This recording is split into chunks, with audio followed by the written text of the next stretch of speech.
Hey there, welcome, and thanks for joining me on my GameFi journey to find the next big game. I'm Eric, and this is the channel where I do the research so you don't have to. Today, we're going to talk about Idle Cyber Game. It's a mobile game running on the BSC platform. I'm going to be looking at the airdrop and dive into the game, team, and tokenomics, and I'll give you my initial opinion on it all. If you're looking for a particular segment, everything's timestamped, so just scroll on over to that section. And of course, this isn't financial advice. It's just my opinion and for entertainment purposes only. All right, let's get into it. So I first became aware of this game because of the fact that I saw the airdrop announcement. It's worth about $500,000 and it ends December 1st. So still got time to get in on this. They're giving out 50,000 NFTs, which apparently is worth about $10 each. I guess if you get really lucky, you might get something a little more valuable. But that's pretty much the entry point. It's like a free entry point into the game. Well, I should say almost free, because I did notice that apart from all the typical crap you need to do for an airdrop, such as, subscribe to all their social followings, like and retweet, blah, blah, blah. You actually need to hold at least 20 AFK in your wallet to qualify for that airdrop. So at today's prices, that's about 25 cents per token. So it's going to cost you about $5 to receive the airdrop.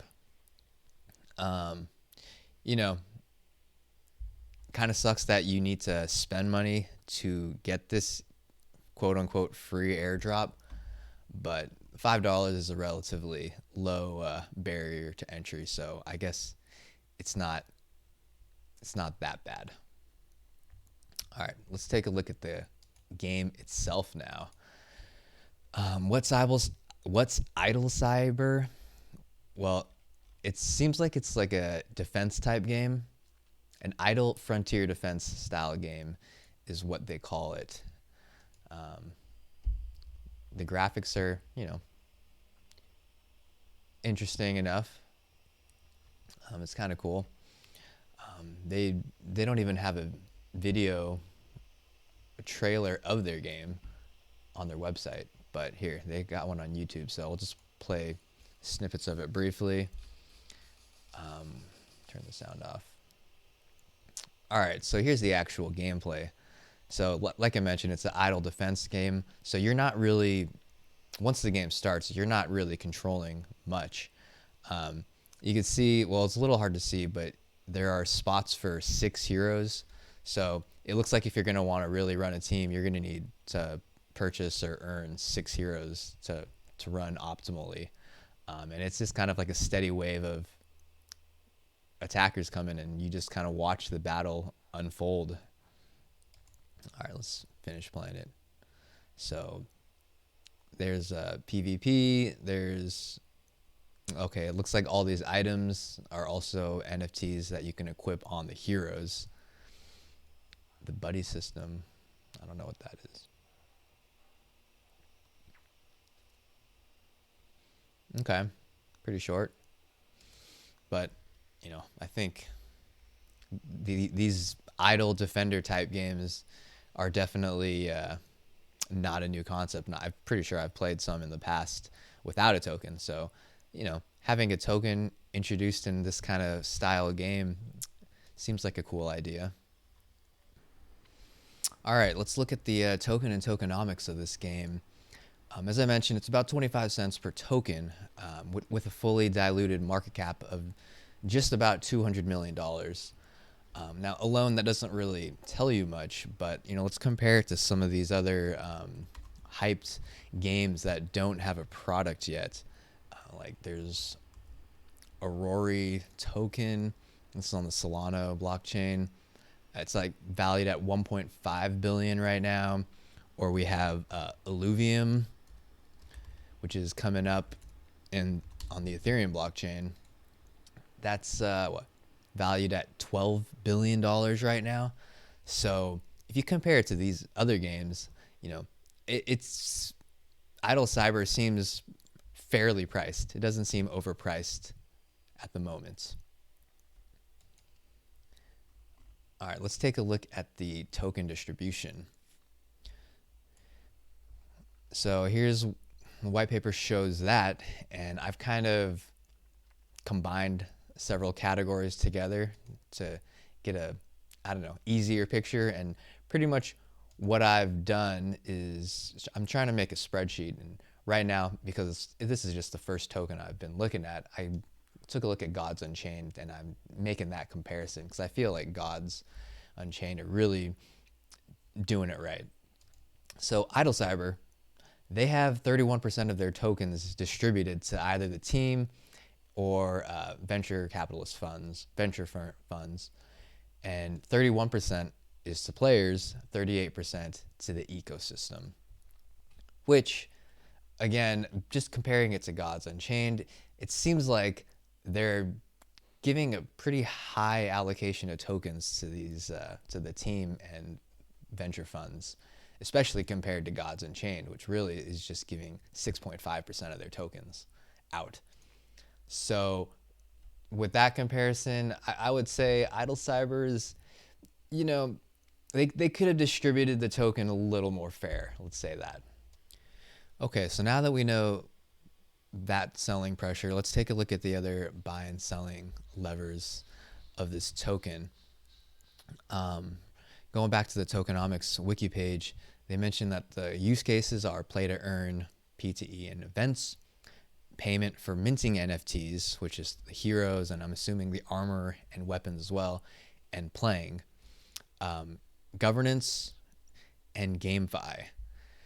So if you know, relating to the GameFi, I don't know if they're talking about staking, because they mentioned in Q1 2022 they plan on having staking, which, by the way, their game itself is supposed to come out then as well.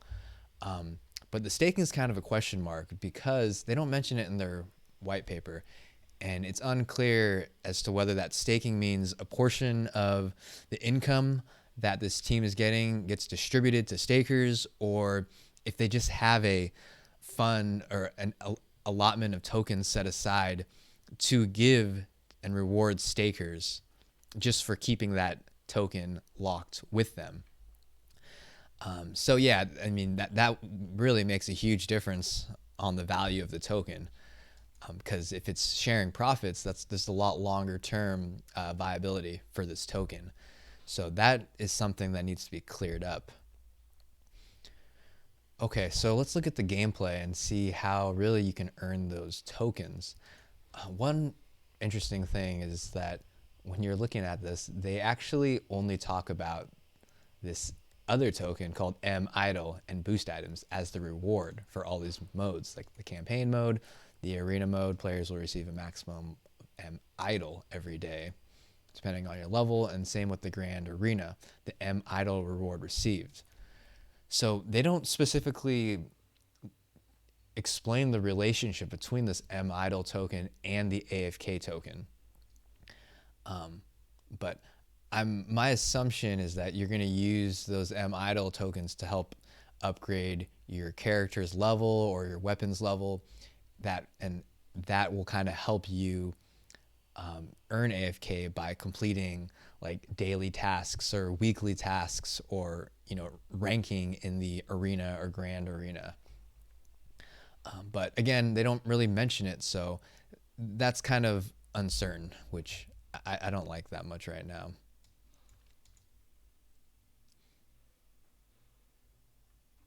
One thing I do like, though, is the fact that the earnings of the M-Idle seem to be capped daily.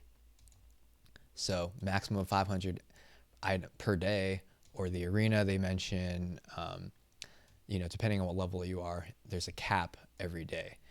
And the reason why I like that is because, you don't want to feel forced to grind some game out for like 5 hours a day. You want to just get like your quick little fix of the game, earn what you can, and be able to put that away and play some other games or get on with your life. So I do like the fact that it is capped, so you aren't wasting so much time on this game every day.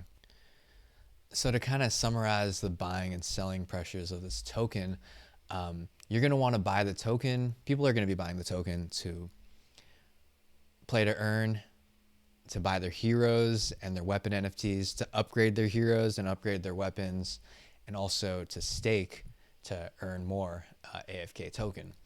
The sellers are going to be, pretty much everyone that earns those rewards. It'll be interesting to see if people are going to want to sell the token or to reinvest it back into their player.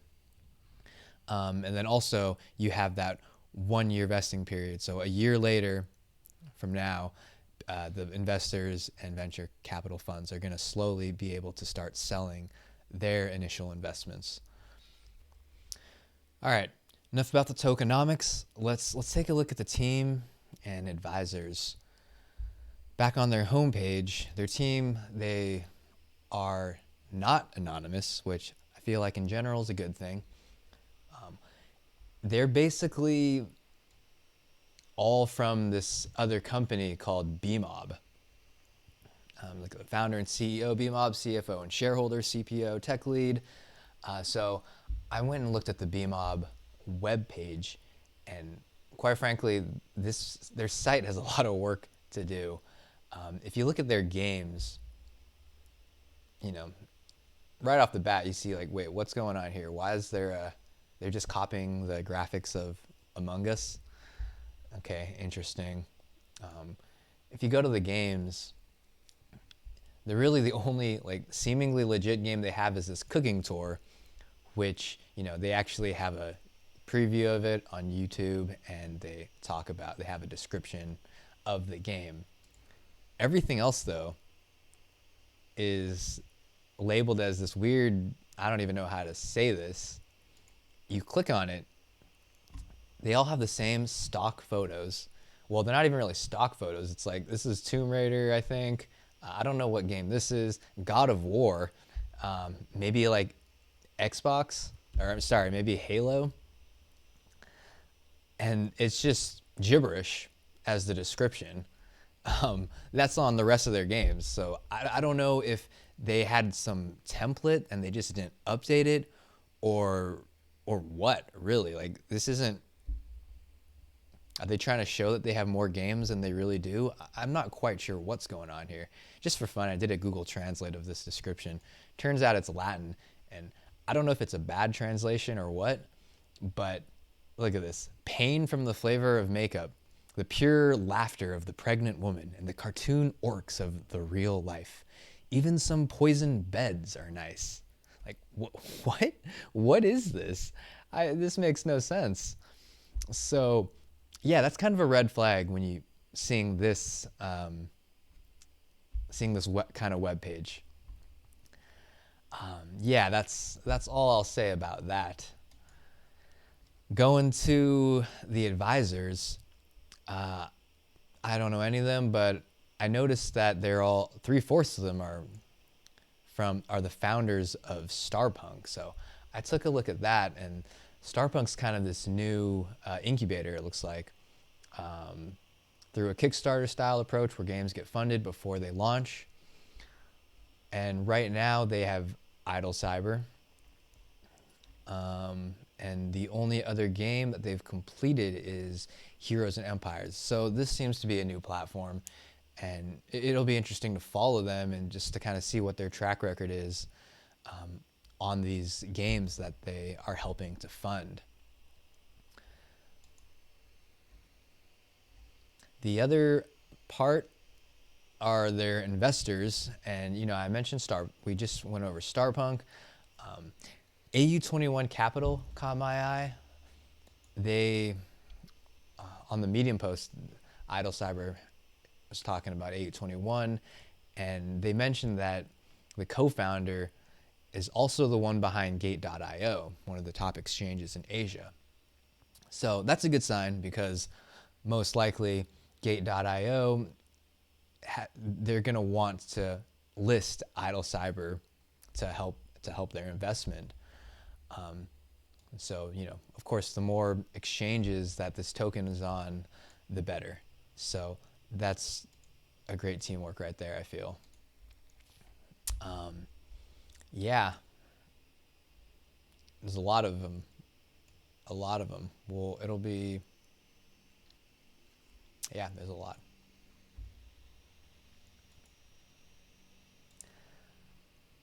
All right, and lastly, nope. Okay, lastly, we have their social channels, which is Twitter and Telegram. There's not really much to talk about here. You know, Twitter, they seem to have posts pretty frequently. They got 67,000 followers right now, which seems high. And on Telegram, they have 87,000 followers. 44,000 are online. You know, I'm kind of thinking about, I don't know if there's anything to the metric of just people online versus members, just to kind of parse out whether there's a lot of bots that pretty much make up the members or what. But I do kind of want to track that kind of metric. Of course, you know, this is showing online at this moment in time, so it's not like it's a very fleeting metric to track, but it might give a good idea as to how active the community is overall. Yeah, the moderators seem to be pretty good about responding to questions. You know, right now the game's not out yet, so there's just a lot of questions about the IDO, about the airdrop, and just people just saying hi after they join. So there's nothing of importance really right now regarding that. But you know, it's always worth checking their Twitter followers and Telegram followers just to get an idea for how popular the game's getting overall. Okay, final thoughts on the game. Pros, the airdrop, you know, yeah, you got to pay $5, but I think it's a pretty low barrier to entry to get those heroes and start playing the game. The game itself, from those limited screenshots, it did look pretty fun, so I'm excited to actually play the game. And I also like how you're limited to how long you can play the game every day because of those idle caps. I also like how they're invested with someone with ties to Gate.io because, you know, the easier it is to get on exchanges, the better for more liquidity and exposure. Cons, the token distribution is a bit heavily favored to the team and venture capital funds. I kind of wish, you know, they put some of that back into the players or the ecosystem. And also, there's really not enough clarity as to, one, how the staking works. Like, we don't know where those funds are coming from or how quick they'll be distributed. But also, we don't know the relationship exactly between the AFK token and the idle token that you're earning daily in the game. So we need some more clarity on that. And lastly, the team's website doesn't really create a positive image for the team, and you know, they really are going to need to prove themselves with constant updates to the game going forward. Yeah, so that's it. Let me know what you think. You know, was this too long, too short? Did I put you to sleep? Just, you know, I'm open to everything. Just give me all your feedback so I can help you guys learn as effectively as possible. Thanks again for watching, and I'll see you soon.